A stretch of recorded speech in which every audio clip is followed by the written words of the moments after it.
Most property management companies don't actually have departments. They have one property manager or a couple property managers wearing multiple hats and have a couple different spreadsheets holding everything together. And if you think about it, that's actually pretty crazy. That's not business. That's what I call a job. My name is Ping. I own a property management company with over 800 units. I used to be the one who's communicating with landlords, tenants in the morning, and then at night, I'll be the one who's processing all the invoices. Until I'm like, enough is enough. I need a department, I need the structure of the business, and this one structure will change everything for me. And at the end of this video, I'm also going to show you exactly what it did to my margin. Let's dive right into this. Okay, so first thing first, we need to kind of understand what a landlord does for their property. And that's essentially what property management is.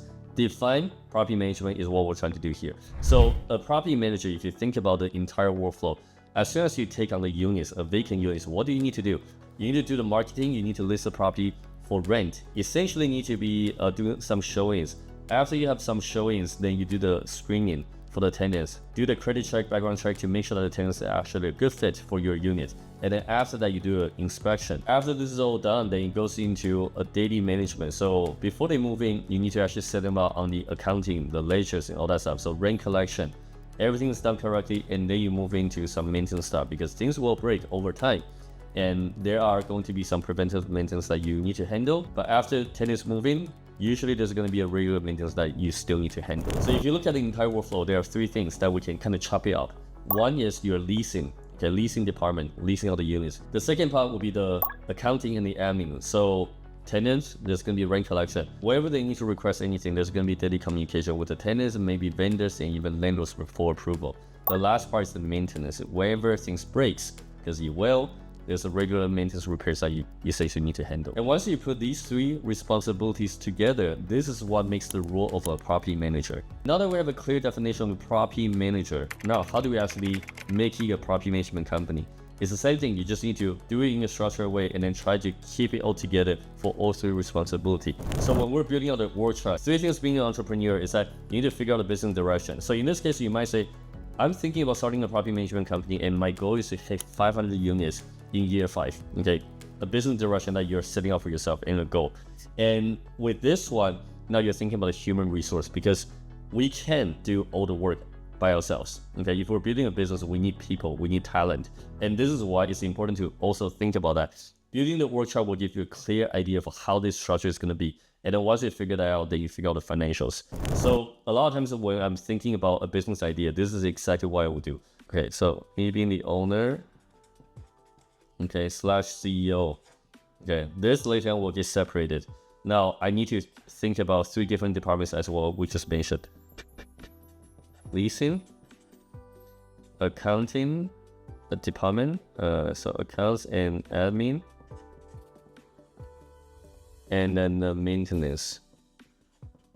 Okay, I'll have three different departments, and then I need to start building out my talent, my team to support that 500. Initially, you don't need to have everybody because, again, money is an issue. You need to invest a limited resource to generate income, and once you have the income, you can reinvest back into your team to support the entire infrastructure. But what I'm trying to emphasize is that this structure needs to be in your mind all the time.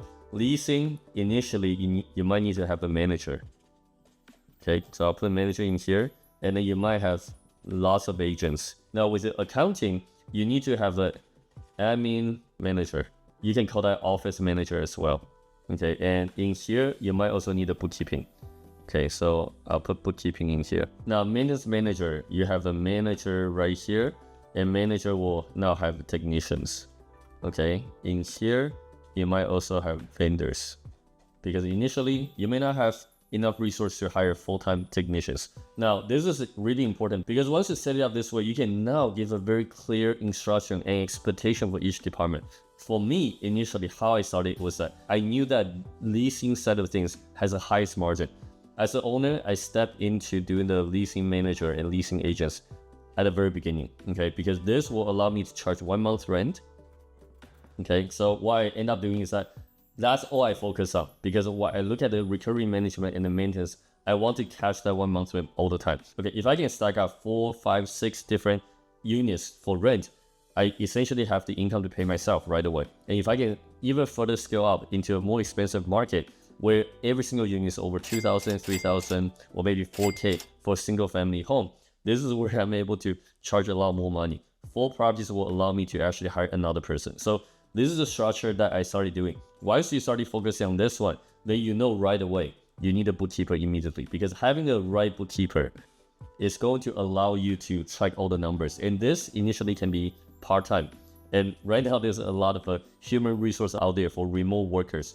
You can also just hire someone at a fraction of cost part-time to handle the books. This is exactly why we start.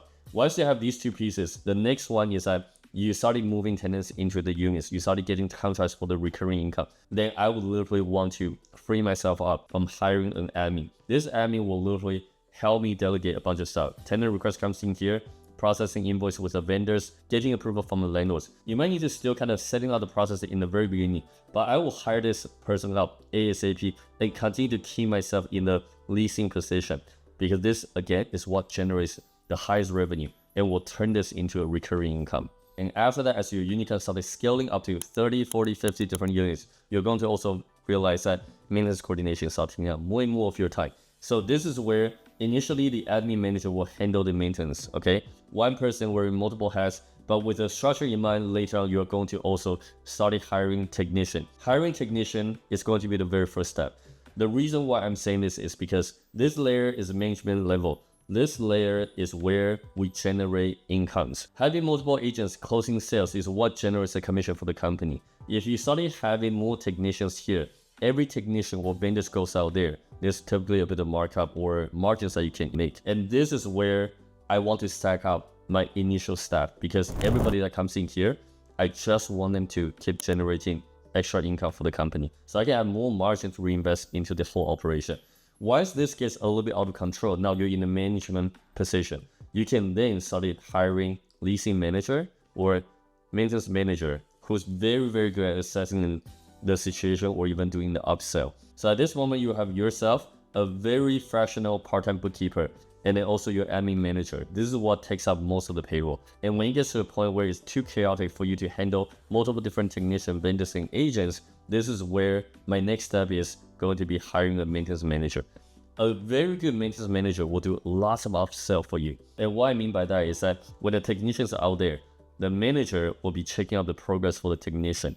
And on top of that, the manager will also be looking around and see what else to suggest to the landlords, and then get the admin manager for the approval. So this is where I really enjoy building the business in the right sequence, because every role that gets added in here will literally give you a boost in your company growth and will allow you to bring in even more revenue for a company. What a lot of people do incorrectly is that they keep themselves into this management role, okay, as an owner. And everybody that they hire is to delegate their work from the management side of things. So a lot of times you hear people hire assistant property manager without hiring a technician or agents. That is a wrong move in my opinion, because you're essentially adding more and more overheads right here without generating more income. Unless you're hiring this person and then you're doing the agent work. And this structure, a departmental structure, is what allowed me to start freeing up my time. And I'm a lot more clear with setting out the expectation, because if one person, one manager doing 3 different jobs, and you multiply it by 3 or 4 as your company scale, you won't be able to control the quality. And it's really going to start getting inconsistent with the work. Now, one last thing that I wanted to mention is that all this coordination back and forth is going to create one more problem, because some of you might be thinking, how do you not hire virtual assistants to handle the paperwork? It used to be a big problem for us. We have an AI agent started putting together the application, creating the report, assessing whether or not it's the right fit based on the criteria of the units. And this really starts saving a lot of times for the leasing manager. If you think about the admin work, bookkeeping, and all that stuff, right now a lot of AI agent can literally process all the invoices from the vendors. Basically, at this moment, you're gonna have the SOP. The AI agents can go into your file, read through everything, go into how you usually price your own maintenance, and that's how you can save up your time. Another way that you can use the AI agent is to go after the unpaid rent. There's so many different ways to use AI technology right now. And this is why, in my opinion, out of the 800 units, I only actually need 1, 2, and 3 employees, okay? And everything else gets delegated into AI agents, and the rest of the people that I'm hiring is going to be independent contractor for the agents, leasing agents, or independent contractor for the vendors. If I need to get a dedicated technicians, that can be done as well, but I'm no longer hiring in this layer. And this is how I'm able to increase my property management margin from 14% all the way to 32%, by keeping in this departmental structure very, very tight. So if you find this video helpful, like and subscribe, and let me know exactly what your structure is And if you need help with AI deployment, structured AI agents, give this video a watch.